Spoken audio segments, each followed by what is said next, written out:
Je suis présentement avec la co-animatrice de l'événement qui a lieu le 30 septembre prochain sur la colline parlementaire, Se souvenir des enfants, Mélissa Moline-Dupuis. Bonjour, Coué. Oui. Merci d'être là. Bien, merci de m'avoir. Mélissa, allons dans le sujet directement. Parlons de la réconciliation. Ça fait 10 ans, la commission. Sur le terrain, en ce moment, qu'est-ce que tu ressens? Est-ce qu'on est dans la réconciliation? On en est où, selon toi? Bien, moi, j'ai la chance d'avoir été présente il y a 10 ans pour l'événement qui a eu lieu au Québec, l'événement final aussi. J'étais responsable des médias sociaux. Fait qu'à l'époque, il faut comprendre qu'on était vraiment dans faire entendre les témoignages, de faire voir la réalité. Ouais. C'était une rumeur, les pensionnats, pour longtemps, là, puis même une rumeur qui était souvent contestée. Puis en 10 ans, je te dirais qu'aujourd'hui, je vois que les gens sont plus informés. Ils ont entendu des témoignages. Le gilet orange, c'est une réalité qui vient à tous les 30 septembre, qui même est partagée. Donc, de plus en plus, il y a des produits culturels qui sont partagés par les enseignants. Fait que ça donne vraiment de l'espoir parce que sinon, on serait peut-être tout seul à célébrer, tu sais, comme faire un party puis qu'il n'y a personne qui se pointe, là. Mais on ne célèbre pas nécessairement la douleur intergénérationnelle. On célèbre justement le fait qu'on va vers une guérison.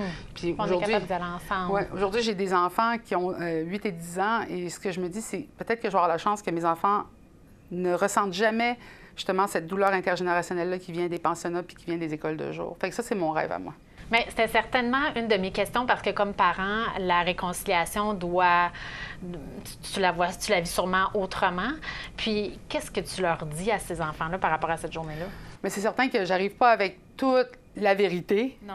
Parce que c'est quand même des enfants jeunes et le but, c'est pas qu'ils vivent par proxy, justement, la douleur de ces générations-là. Mais par exemple, la vérité, elle vient avec l'éducation. Fait qu'on fait des activités qui leur parlent justement de ce qui a été vécu, qui expliquent pourquoi aujourd'hui, on réinstalle les communautés autochtones dans l'histoire, sur la place publique. Et les enfants sont très intelligents, ils sont surtout très empathiques. Et c'est ça qui est vraiment aussi quelque chose qui me donne envie de continuer parce qu'on commence avec la réconciliation, mais on continue vers la forêt, vers la culture, vers les chants, la danse.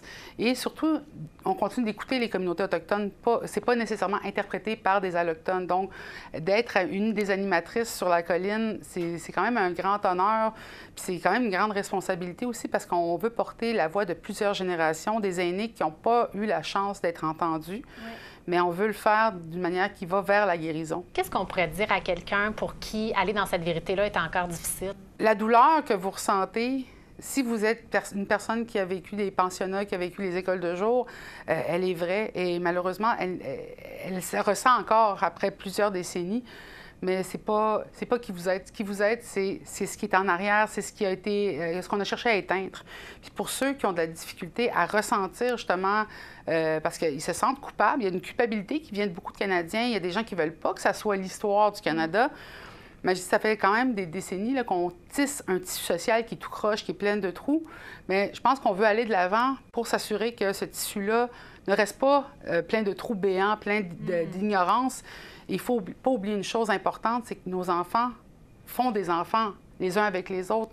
On n'est plus on est liés par le sang. On est liés par le sang, on est liés par l'expérience, puis aussi par le territoire, parce que le territoire qu'on protège, qui nous a fait vivre, bien, c'est le même. Et je pense que la célébration nous permet de remettre à l'honneur ce qui fait de nous des Autochtones. C'est pas la douleur, c'est la beauté de notre culture. Mélissa Moline-Dupuis, on te remercie. On te dit merde pour le 30 septembre. Amuse-toi bien. On va être à l'écoute à partir de 15h sur la colline parlementaire, soit qu'on peut se rendre ou on peut te regarder à APTN ou via les autres partenaires. Merci d'avoir été avec nous.